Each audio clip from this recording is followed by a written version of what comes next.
প্রতি সপ্তাহে নতুন নতুন ভূতের গল্প দেখতে সাবস্ক্রাইব করুন ডর ফ্যাক্টরি চ্যানেলকে, সেই সাথে বেল আইকন প্রেস করতে ভুলবেন না। বন্ধুরা, আজকের এই সত্য ঘটনাটি পাঠিয়েছে বাংলাদেশের পাবনা থেকে মোহাম্মদ এমদাদুল হক, আর এই ঘটনাটি ঘটেছে তার দাদার সাথে। দাদা ভাই তখন তার গ্রামে থাকতেন। তার স্ত্রী এবং তিনি দুজনই তার বাড়িতে থাকতেন। তার দুই ছেলে ঢাকাতে কাজ করত। এই গ্রামের একটি বিশেষ রাস্তা ছিল। গ্রামের সকলে বিশ্বাস করত ওই রাস্তাটি ঝামেলাজনক। রাতের বেলা, বিশেষ করে গভীর রাতে, মানুষ ওই রাস্তায় যেত না। শহরের বিশেষ কিছু কাজ থাকায় ওই দিন দাদা ভাইয়ের ভ্যান গাড়ি নিয়ে বাড়ি ফিরতে রাত প্রায় 12টা বেজে গেল। গ্রামে রাত 10টার পর মানুষ চলাচল বন্ধ হয়ে যায়। রাস্তাঘাট হয়ে যায় একেবারে জনমানব শূন্য। দাদা ভাই ভ্যান নিয়ে একেবারে একা একা রাস্তা দিয়ে আসছিলেন। এবার ওই বিশেষ রাস্তা পার হতে হবে। হঠাৎ দাদা ভাইয়ের ভীষণ প্রস্রাবের বেয়ে গেল। তিনি কিছু চিন্তা না করে ভ্যানটি রাস্তার পাশে রেখে রাস্তার পাশে একটি পুকুরের পাড়ে বসে প্রস্রাব করা শুরু করলেন। প্রস্রাব শেষ করে দ্রুত তিনি ভ্যান নিয়ে তার বাড়ির দিকে রওনা দিলেন। বাসায় পৌঁছে রাতে খাওয়া দাওয়া শেষ করে তিনি ঘুমিয়ে পড়লেন। মধ্যরাতে দরজায় কড়া নাড়ার শব্দে ঘুম ভেঙে যায় দাদা ভাইয়ের। তিনি বিছানা থেকে উঠে দরজা খুলতে গেলেন। দরজা খুলতেই দেখলেন সামনে দুজন দাঁড়িয়ে আছে, যার মধ্যে একজন পুরুষ এবং একজন মহিলা।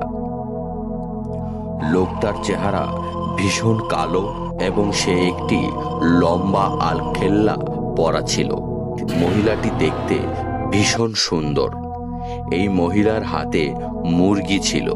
তারা বলল, আমরা খুব বিপদে পড়েছি, এখনই আমাদের বাজারে যেতে হবে। আমরা কোনো ভ্যান পাচ্ছি না, আপনি যদি আমাদের একটু পৌঁছে দিতেন। দাদা ভাই লোকটা খুব দয়ালু মানুষ ছিলেন, তাই তিনি মধ্যরাতে এই দুজনকে সাহায্য করতে চাইলেন। দাদি কিন্তু তাকে এত রাতে বাইরে যেতে দিল না। দাদা দাদির কথা না শুনে ওই তিনজনকে সাথে নিয়ে ভ্যান নিয়ে বেরিয়ে পড়লেন। কিছু সময় পর দাদা ওই লোকসহ ওই ঝামেলাজনক রাস্তায় পৌঁছালেন। এমন সময় ওই লোক বলল, এবার এখানে একটু থামো, কাজ আছে। দাদা ভাই বললেন, এখানে থামা যাবে না, জায়গাটা ভালো না, আর একটু সামনে গিয়ে থামি। এই কথা শেষ হতে না হতেই ভ্যানটি কোনো এক অদৃশ্য বলে থেমে গেল এবং অনেক চেষ্টা করেও দাদা ভ্যানের প্যাডেল ঘুরাতে পারলেন না।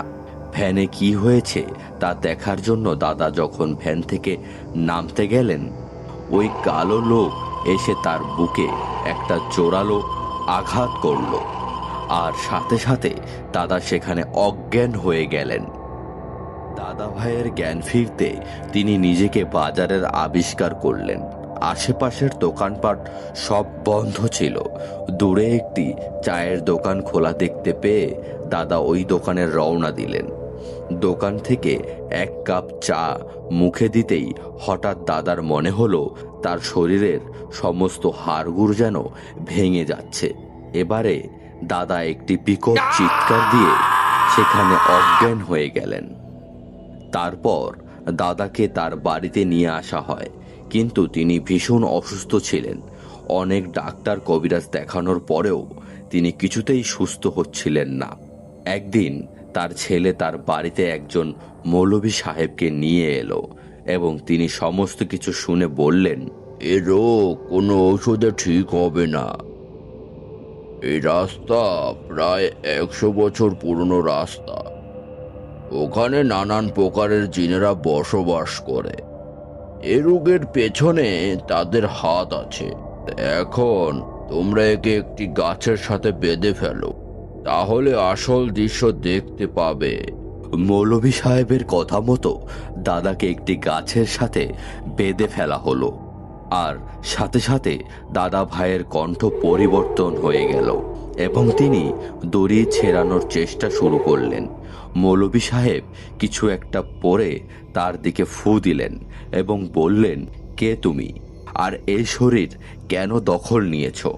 তখন দাদা ভাইয়ের ভেতর থেকে অদ্ভুত কণ্ঠে উত্তর এলো, আমরা দুজন এর শরীরে দখল নিয়েছি, কারণ ওই রাতে ও পুকুর পাড়ে বসেছিল। এমন সময় এই লোকটা আমাদের ওপর প্রসাব করে দেয়। আমরা এর প্রতিশোধ নেব। মৌলভী সাহেব বললেন, দেখো, সে একজন মানুষ।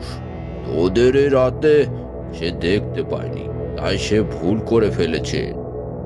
তাকে এখন তোরা ছেড়ে দে।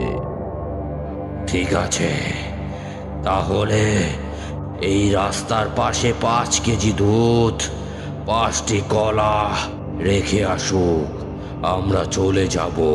মৌলভী সাহেব বললেন, তাকে এখন তোরা ছেড়ে দে। এর সাথে সাথেই দাদা অজ্ঞান হয়ে গেলেন।